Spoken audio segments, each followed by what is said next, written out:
For the past 3 months, I've been saving every single one of my old water bottles, and I finally have enough to show you exactly why.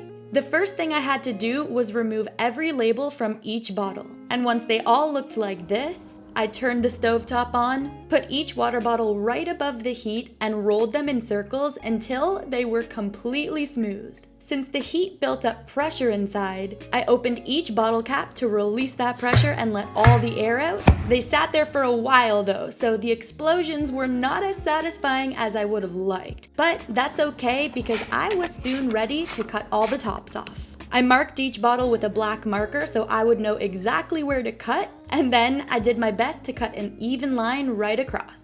Once they were all cut, I then had to wipe the moisture out from inside with paper towels. Once that was done, I was finally ready for arguably one of the most important steps. I cut a very thin line along the top of each bottle so that it could fit inside this tool. This tool is what's actually going to cut my bottle into strips. It's essentially just a plastic bottle cutter. It's specifically designed to slice the bottles into one long continuous strip. So I took the very thin line that I cut, inserted it into the tool, and started pulling the strip out through the other end. But this part is not so easy because the thin strips I cut kept ripping off, which happens often, especially when I'm starting out. But eventually, after trying a few times, I finally properly inserted it into the tool, got it at the right angle, got it out the other side, and started pulling. It has to stay at a perfect angle here in order for it not to rip. But with 2 sets of hands, it starts to go a lot faster. I always seem to mess up that first one, but the ones thereafter seem to go pretty smoothly. So, bottle by bottle, this is what they all eventually started to look like. It would spin and spin on that angle until the entire bottle went through the tool and came out as these strips. It's a very nice sensory experience watching and listening to the bottle go from a tall piece of plastic to even strips. At the halfway mark, this is what we were working with.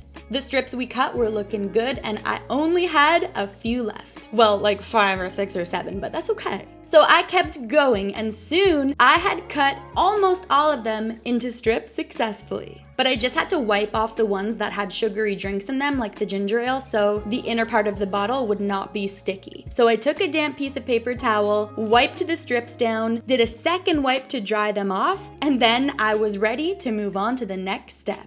It was a bit messy, that's for sure, but I was content with the progress so far, and before I knew it, I was left with these beautiful strips, and all I had to do next was get a melting point on them so I could stretch them out into, if you didn't already guess, printable material. Here, I had to cut a similar line as before so the strips could actually fit into my machine. And once that was done, I inserted the first strip through that hot nozzle, attached it to my pulley through those little holes inside, and then the process was pretty automated from there. I watched the machine roll and roll and roll until my strips were rolling and turning into filament. And might I add that filament was looking clean. I used my app called Grow It to track the progress of turning these bottles into filament, so I knew that I was doing everything right. And honestly, I'm glad I did because not only did I see that I was on the right track, but it also gave me some really cool information to read about while I was tracking it. I learned that these bottles are made out of PET, which is thermoplastic polymer that can be melted and reshaped many times without it degrading significantly. So when you heat a PET strip and pull it through a small nozzle, you're basically replicating the same extrusion process used in actual industrial filament processing and manufacturing. So the PET softens at a certain temperature, and by controlling that heat temp and the pull speed, you control the final diameter of that filament, which is ideally the same width, 1.75 millimeters, as the actual filament you use to 3D print with.